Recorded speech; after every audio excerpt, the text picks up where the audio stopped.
यहाँ पर प्रस्तुत आप सभी को स्वतंत्रता दिवस की हार्दिक शुभकामनाएं। दोस्तों, आज हम आपके सामने एक नाटक प्रस्तुत करने वाले हैं जिसका शीर्षक बहुत गंभीर है। यह एक घटना है किसान के बारे में जो आजकल हर एक गाँव में होता है। अतः आप इसे ध्यान से देखिए, इससे हमें बहुत खुशी होगी। बस मम्मी, पेट भर गया और अब नहीं खा सकती। मम्मी, क्या खाना तो खत्म ही नहीं हुआ।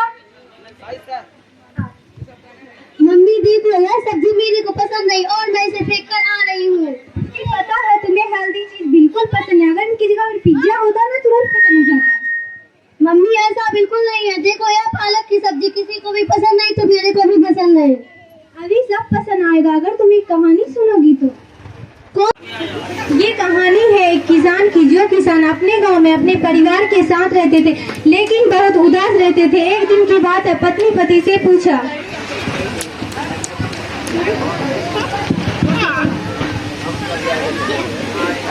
मैं कई दिनों से देख रही हूँ आप बहुत उदास रहते हैं। नहीं, वो क्या है ना, इस साल थोड़ी फसल कम हुई है क्योंकि थोड़ी बारिश कम हुई है। हाँ पिताजी, मैं भी कई दिनों से देख रही हूँ आप बहुत उदास रहती हो और खेत पर से भी देरी से आते हैं। मैंने कहा ना, फसल का ख्याल रखता हूँ इसलिए देरी होती है। तुम पढ़ो। हाँ पिताजी, मैं आप तो स्कूल की फीस भी नहीं भरे और मनीषा दीदी से पुरानी किताबें भी नहीं लाए। अच्छा बच्चे, बहुत रात हो गई है, सो जाओ, सोने जाओ।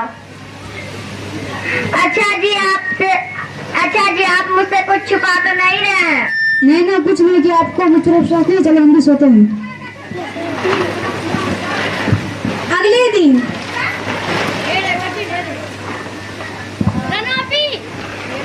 अच्छा बच्चों, अब मैं खेत पर चलता हूँ, शाम को मिलते हैं। पिताजी, जल्दी वापस आ जाना और स्कूल की फीस भी भर देना।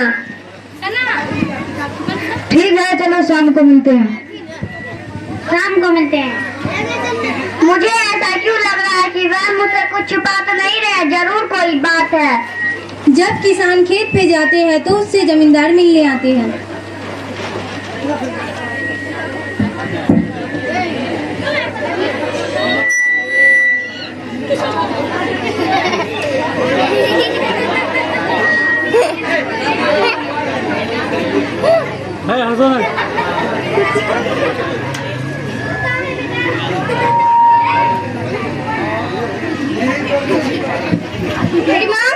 कैसे हैं आप? मैं ठीक हूँ, आप कैसे हैं? मैं भी ठीक हूँ। और मेरे पैसे कब तक लौटाइए? कौन से पैसे? अरे आप क्या करके घास से लगे हो? वही पूरे 25,000 रुपए। कौन से पैसे? कौन से 25,000? इतनी बड़ा का मैं कभी लेता नहीं हूँ। अरे वही जो आपने अपने खेतों के लिए लिए थे। अच्छा, वो पैसे, वो तो मैं पैसे तक दे दूंगा। पैसे कहते पूरे 3 साल गुजर गए, कब लौटाओगे मेरे पैसे? मैं आपके पैसे परसों तक जरूर लौटा दूंगा। परसों तक पैसे मिल जाना चाहिए वरना तुम्हारे पूरे परिवार को सड़क पर रहना पड़ेगा। नहीं, परिवार को कुछ मत करना, मैं तुम्हारे परसों तक पैसे जरूर लौटा दूंगा। परसों तक पैसे मिल जाना चाहिए वरना। परसों तक पैसे कहीं तरह से होनी चाहिए, पर आएंगे कैसे? इतनी बड़ी रकम 25,000।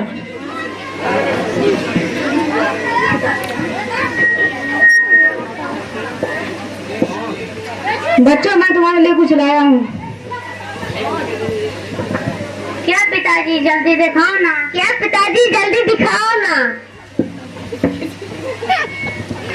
मैंने तुम्हारे पैसों का इंतजाम कर लिया है और ये लीजिए, मनीषा दीदी से किताबें भी आ चुकी हैं। धन्यवाद पिताजी।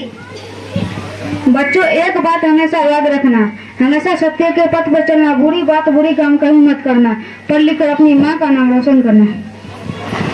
जी पिताजी। चलो अब सोने जाओ। शुभ रात्रि पिताजी। शुभ रात्रि। चलो हम भी सोने चलते हैं। देखिए, आपने बच्चों से ऐसा क्यों कहा कि माँ का नाम रोशन करना? आपने ऐसा क्यों नहीं कहा कि पिताजी का नाम रोशन करना है? अरे मैं वो गलती से कच हुआ। क्या आपको मुझ पर विश्वास नहीं? चलो हम भी देते हैं। चलो।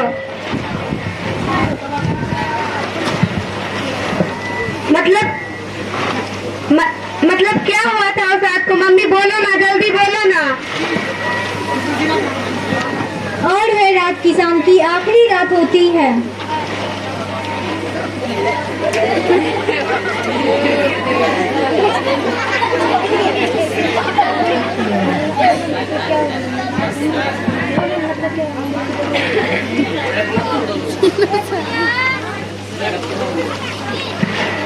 जब सब उठते हैं तो उन्हें क्या दिखता है?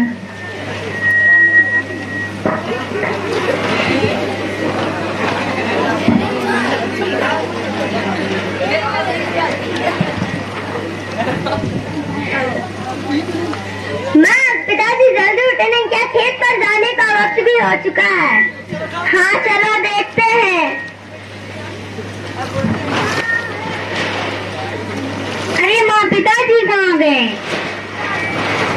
उन्हें तो यही होने चाहिए।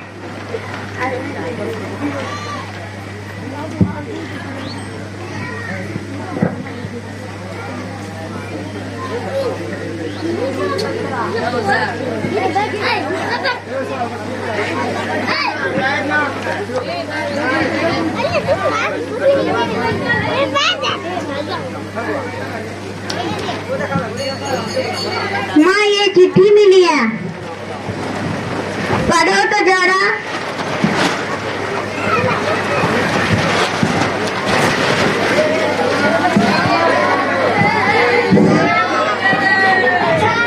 बच्चों, मुझे माफ कर देना क्योंकि मैं तुम्हारा अच्छा पिता नहीं बन सका और तुम्हारी माँ का अच्छा पति नहीं बन सका।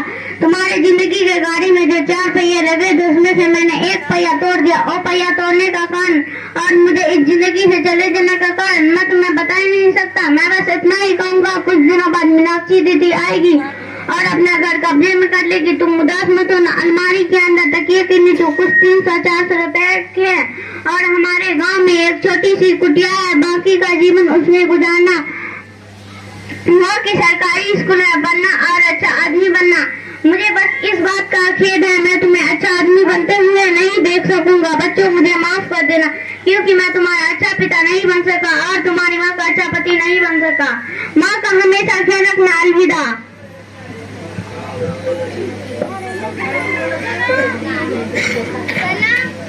तो आपने देखा, कई किसान एक एक अन्न के लिए अपनी जान भी दे देती है और तुम उसको फेंकने पर तुली हो। माँ, मुझे माफ कर दो। मैं इसका हमेशा ध्यान रखूंगी कि अपना और उनका अपमान कभी भी नहीं करूंगी और इसके बारे में अपने सारे दोस्तों को भी बताऊंगी और सिखाऊंगी भी। माँ, मुझे माफ कर दो।